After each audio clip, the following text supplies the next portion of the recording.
Welcome to Shorty Supercoach. We're going to take a look at the weekend's matches and what we could be doing for our sides. No press conference. Did I crack the shits? Yeah, probably, but I am absolutely raging against this season from a Supercoach perspective. It's great to have footy back, but I tell you what, from Supercoach point of view, it's a bloody nightmare. Stick around because I'm going to tell you about a trade that I did that I would never, ever advise in previous seasons, but I've done it. It's madness. I'm interested to see your thoughts, but just this season, it's just... I've said it before, if you're putting percentages on how to be good at Supercoach, in a normal season, it's probably 75 to 80% good research, bit of intel, bit of foresight, and then 20 to 25% of luck. There's always a reasonable amount of luck. That's for the starting squad. Of course, trading will put into that 80%. But there's just, I reckon it's up to about 40% luck this year. I mean, how on earth could you enter a round planning for what's going to happen? All your decisions are made around that. And then on Saturday evening, a game's cancelled. It's unbelievable. And that's where the luck comes in, because some of you would have fared better. There's no fairer way than what they could have done, really. But, for example, a lot would have bought in Benell. I know I had him on the field, and there's a 0. And I already had Josh Kelly as a late withdrawal. So I already had my emergency used. And that's where it's just... So, in essence, we took the first 18 scorers on the field. But there would have been people out there disadvantaged and would have had players on the bench scoring but couldn't be incorporated to the top 18. So... Not to mention just it affects trading. It could have affected captaincy options. It's a bloody nightmare. And there would have been some people that just by pure chance and pure luck on how their emergencies were set, what players and rookies they had to potentially swap around their team come Saturday night, some would have fared better than others. But I'll tell you what, it bent me right over and I wasn't happy about it. I went up a bit. I scored, I don't even know what I scored. It wasn't good. I went up the ranks about 8,000 or 9,000, but so you bloody should when I'm ranked as poorly as I am right now. But I need to fight back, so I've just tried to pull things together. What would have I done if I was the Herald Sun? Instead of just saying, stuff it, we'll treat it like a bye, first 18 scorers, I would have left that round. I would have parked it because the game was postponed. I wouldn't have had a completed round 3 yet. I would have just left it, and when Melbourne and Essendon do play, boom, we complete that. You get your round rank, your round 3 rank. So whenever it happens in round 5 or whatever, we might conclude a weekend and you get your round 3 rank, you get your round 5 rank. You just bank those points. They're not into your total yet, but they're there, they're coming. And it would just allow us to still have what you actually set up for. Now, I'm not exactly sure how you do it in terms of knowing who was actually going to score for your team. It probably was just all too complicated, and it's probably just easier to do what they did from a broad sense. But if there was any way that you could just park, okay, so this team has Oliver to go and Petrarca, I don't know if there's any way they could have done it. But wouldn't it have been better if we could have just said, all right, cool, bank those points. We'll add that when this game's concluded and the post-paying match is done. But anyway, there's Shorty's rant out of the way. What is this trade that I've done that was madness? Now, what do I always preach?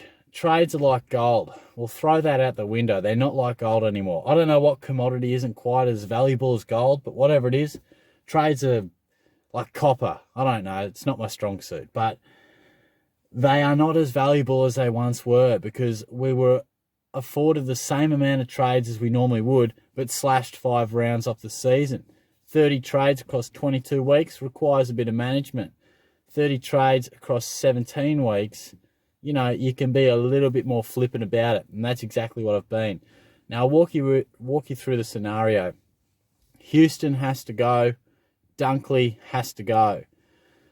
I'm looking through, I'm thinking straight swaps, as you do. I'm looking at Houston and I don't like much of what I'm looking at. and I look at my back line and I think, what do I want to bring in? I want to bring in Lloyd and Williams for sure. Oh yeah, side note, I couldn't afford Luke Ryan because probably last video I was discussing Houston out for Ryan. I felt about $1,000 short, which was probably a blessing in disguise. So I'm looking around for options, and I would snap up Williams, but he's going to drop a hell of a lot in price. So I feel like Starcevic to Zach Williams is pretty possible in a couple of weeks. So I move on to Dunkley. You know, maybe I can go Houston to Lloyd. Okay, Dunkley's out, bit of coin. I need to free up about 90 to 100,000. So I need to find a mid that's a keeper, preferably at 500k. It's going to be tough to find. No one really appeals to me. I keep scrolling through. Maybe there's a decent mid price. Maybe I go down and just go to a rookie, bank some cash, turn it over quickly. It wasn't anything that really struck out to me. So I'm thinking, look, Houston to Lloyd, I do want to do it. And I see Patrick Dangerfield, my good friend Paddy, who's a little bit out of form. But I'm backing him in to really hit back hard. I look at the top mids in the game. I still think he's going to be a top 10, definitely top 12 scorer of the midfielders come season's end. I say, okay, Patrick, you're at 560 or whatever. You got to break even about 146. Okay, well, I won't get you in just yet because I couldn't afford Lloyd if I did that. But what I will do is get you in next week, which brings me to Jack Viney. Now, I know what you're thinking. Shorty, you're a nutcase. What are you doing? What is this? I'll tell you what this is. All we've heard about is fly in, fly out. Well, Jack Viney, he's going to fly into my side for 1 week, and then he can piss right off. His break even is 6, and I know this is madness, but it all loops back to the fact that trades are not gold. I'm looking at how many upgrades I need to do for the rest of the season. It's about 8 to have a complete side. That's if you're going, double trades, trade down, trade up. I'm thinking I need 17 trades to complete my side, and I've got about 24 in the bank. So this is what I mean. You can be more flippant with your trades, AFL fantasy style, where they give you unlimited. So what's the point of my trade? Jack Viney, break even a 6. Paddy Dangerfield, break even a 146. At the moment, there's about 80,000 difference. I get Houston out, I bring Lloyd in, I get Dunkley out, I bring Viney in. Viney, if he scores 80, if he scores 120, whatever, he's going to go up anywhere from 35,000 to 60,000 potentially. And Paddy, I reckon even if he went 150, I'm still going to be able to afford him. What's likely is that he scores anywhere from 110 to 140, drops to about 560, maybe 540, and I snaffle him up. Now, that's a roundabout way of getting in 2 keepers, but it's what I wanted to do.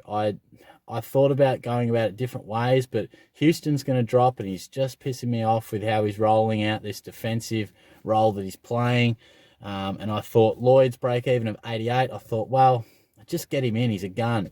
I also toyed with the idea of offloading Sammy Jacobs because, well, he's not going great. I know he scored okay, but he comes up against Brodie Grundy. And, yeah, I was throwing ideas around. I looked at Brayshaw, but I thought, well, he's not as pressing. He's not lighting the world on fire. But he's dished out 2 mid to high 80 scores. So, we'll deal with him for a little bit. So that's my trade. It's crazy. I would never endorse it previously. But I seriously think you can now not waste a trade, but be a bit more impulsive and throw trades around a little more hastily. And that's exactly what I'm doing. There's a little bit of luck involved because it'll be all thrown in my face if Viney gets concussed in the first quarter and Dangerfield goes out and scores 150. Then I'll be scratching my head. But what else could you be doing? Look, Pitnet, if you're looking for a low break-even bloke, he could be your man. Jai Simpkin, if you're looking for a low break-even sort of guy. But not too much else changes. I think we've still got to look to bring in the stars of the competition as quickly as we can. Dustin Martin will be back, I reckon. Whitfield will be back. Josh Kelly will be back. Toby Green will be back. Dunkley's the main one from what I can gather. He's probably going to be out for 6 weeks. But, yeah, definitely try to... last week was a howler. We had the postponed game, but we also had, quite a few injuries and selection dilemmas. So see how you go. I think Marlon Pickett will be out this week, I reckon. I think he's definitely probably about due for a bit of a spell. So see how we go. Obviously, I'm doing this video without the teams. I just wanted to do it because, well, Dunkley was involved in the trade, so I just did it before, and I wanted to just sort of voice it to you guys. Yeah, we'll see how we go. It's a tough season. It's a real tough season. It's really hard to predict how anything's going to go, but I'll probably do some more detailed videos in the future, but this was just a bit more of a spontaneous one, looking towards my trade and just a bit of a rant about Supercoach in general, because my heart's not in it at the moment. I've made that pretty clear. I'll still be trying to pump out these videos. If I'm being completely honest, if I didn't have this YouTube channel and people that, you know, like to watch it, even if it's just a few out there who regularly watch, I probably would have just said, oh, see you later, Supercoach. I'll catch you in 2021, because I'll just gear up for that and I'll just enjoy footy for what it is. But there are people out there who want some of my thoughts and like to watch it. So I thought, let's keep it going, because I was rolling. I was flying pre-season. Had the biggest pre-season of Shorty Supercoach to date, but then it just all fell in a bit of a heap. But look, hopefully the world gets back on track. I know most of Australia is flying, but here in Victoria, we're looking at a second wave. So there's much bigger fish to fry than how Shorty's Supercoach side is going. We've just got to get some other things on board. But I hope you have a decent week in our lovely game of Supercoach. In terms of captaincy options, Brodie Grundy as the VC on a Friday night has got a shout out to you, I reckon. He could dominate Sam Jacobs. I hate that I brought Sammy Jacobs in. I bloody hate it. I canned him all pre-season, then I had no other choice because English dished up 260s and then went 120. So, Supercoach will do some crazy things to you. But, yeah, I think at the moment, I mean, it's hard to go past Lockie Neal, so you might go Grundy into Neal. Cripps is always a good chance to go massive. Fife is flying. I wouldn't be surprised if Dusty Martin comes back and really goes bang, but, you know, that would only be a VC loophole sort of arrangement. But, yeah, I'll talk to you guys soon. Cheers.